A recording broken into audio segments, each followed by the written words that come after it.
all around this is just stupid. Telling the truth. Well, you gave a version of what happened.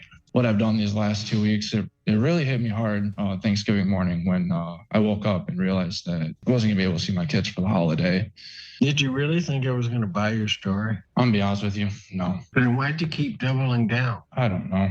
I've got kids that I want to be able to see. Had you just told the truth? Yes, sir. Anything else you want to say before I sentence you to... You guys are not going to believe the excuse this guy came up with after cutting off his court-ordered ankle monitor. First, he tried to tell the judge it was an accident involving a knife and some socks. But when that story fell apart, he admitted to a fix that sounds like it came straight out of a cartoon. Judge Simpson is having absolutely none of it, and honestly, watch him try to explain his logic is painful. But that's not even the wildest part. Just when it seems like a standard dumb criminal moment, the victim steps up at the end and completely shifts the tone of the entire hearing. Let's dive in. Good afternoon, Assistant Public Defender Lauren Perny on behalf of Mr. Reed.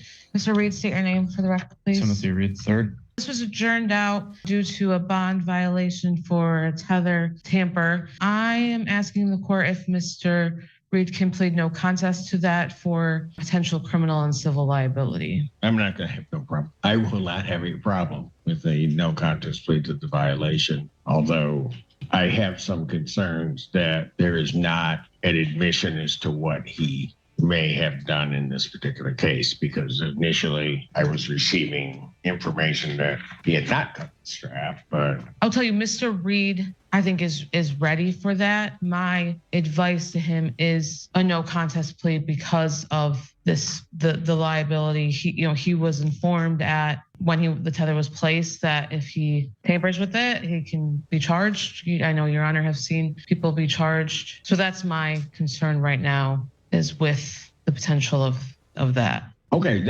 I understand what your concern may be. I'm just telling you how I'm going to be viewing that, because as I look at the pictures, it's clear to me it's cut. It's also clear to me that explanation of it being, I think it was a Milwaukee knife, it doesn't fit, because the pants would have had to have then been ripped, and his excuse that there were then 2 pair of socks is just not. So. Well, given that, I'll accept his no contest plea to the violation. I'm not saying that I won't. Yeah. Would Your Honor give me a chance to speak with him in holding, and he can decide what he wants to do given what the court has said? I think because we have to wait because we got one Spanish at the end. Anyway, back. Okay, yeah, I'll take it back. Okay. Good afternoon, Assistant Public Defender Lauren Penny on behalf of Mr. Reed, who is approaching. State your name for the record, please, Mr. Reed. Timothy Reed III. All right. Your Honor. Yes. Excuse me. Thank you for the opportunity to speak with Mr. Reed in holding. I have explained all of his options, and I think he wants to move forward and admit to the violation today. Is that correct, sir? Yes, sir. You did not, and the violation would be that the tether was cut. Correct. Yes, sir. All right, and you admit to that. Yes, sir. Anything you want to say before I sentence him on this? I'm going to let him speak on his own behalf. After our hearings prior to the holiday, he did call me and kind of give me the lowdown on everything. I think he's incredibly remorseful for not being completely frank with myself and Your Honor. He's been in custody for 2 weeks now. He knows he needs to be better, is dedicating himself to doing that moving forward. He really does want to get out of custody and get back to work to support his children. He said this is the longest time, the amount of time he's been away from his children, and that's been one of the hardest things that he's had to experience during this whole ordeal. But I think the time that he's had to think has really put things into perspective. So I'm going to turn it over to Mr. Reed, because I think hearing from him directly will emphasize that. Go ahead. So yes, I did intentionally cut the tether, but once I did it, something snapped in my head, and I realized I was like, what am I doing? Like, I know this is wrong, and I immediately got a hold of the emergency tether line. I called them, told them, what happened, and they had me send. Well, you gave a version of what happened. Yeah, the version, instead of telling the truth, which I definitely need to do point blank. Because when you don't tell the truth, it just makes things worse.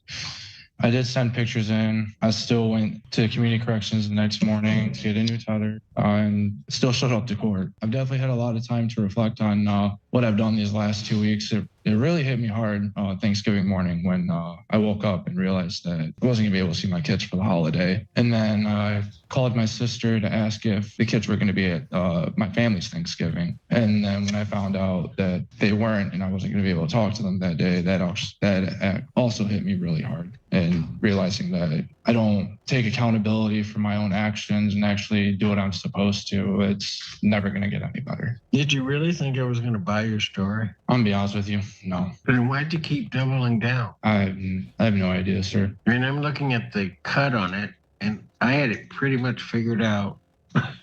Yeah, I even got super glue from the store to try to super glue it back together. And then I realized that wasn't working, so. Did this guy really just say he went to the store to buy super glue to fix a government-issued tracking device? That might be the most Looney Tunes logic I've ever heard in a courtroom. He admits he snapped, cut it off, then immediately panicked and thought a little crazy glue might fool the satellite. What makes it even funnier is that he straight up admits it didn't work. The fact that he even tried shows he has the problem-solving skills of a toddler. Judge Simpson's expression is basically, "Are you serious right now? Because you can't arts and craft your way out of felony bond violation." It's really hard to feel bad for him when his master plan was sticky fingers and a prayer. What do you guys think? Was super glue actually a plan, or is he just saying whatever sound the wildest? I mean, what were you thinking when you just decided you were going to cut it? I'll be honest, I don't know. I don't plan on running or anything. I've got kids that I want to be able to see and out of this whole process and be able to continue on with life and not get in trouble again. I know what I did was completely wrong and it should have never happened in the first place. Had you just told the truth over here, on November 17th? Yes, sir. Probably would have been out for Thanksgiving. Yeah, I realized that. All around this is just stupid. Yes, sir. Anything else you want to say before I sentence him? Nothing, Your Honor. I'd ask that the court sentence him to credit for time served and reinstate his personal bond. As we say at the bench, he's being seen by Judge Perry on Wednesday. His bond there is denied. She's kind of indicated she's waiting to see what Your Honor does. Sentence you to 14 days, Washington County Jail. Credit 14 days served. Your previous bond with its conditions as reinstated. Ma'am, you are trying to address the court. What is she? And that's correct, Your Honor. The victim is present to address the court if the court wanted to hear from her.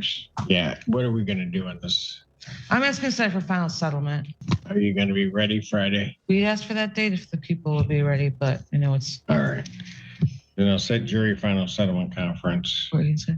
December 5th. Today's the 1st. That keeps going on in my head. It's already December. Can you believe it? Yeah. That wasn't my point, but okay, Miss Verdi. December 5th, 2025 at 9 a.m. Jury selection, if necessary, in this case, will take place December 8th, 2025 at 8:30. Did you want to address me as to bond? Hello.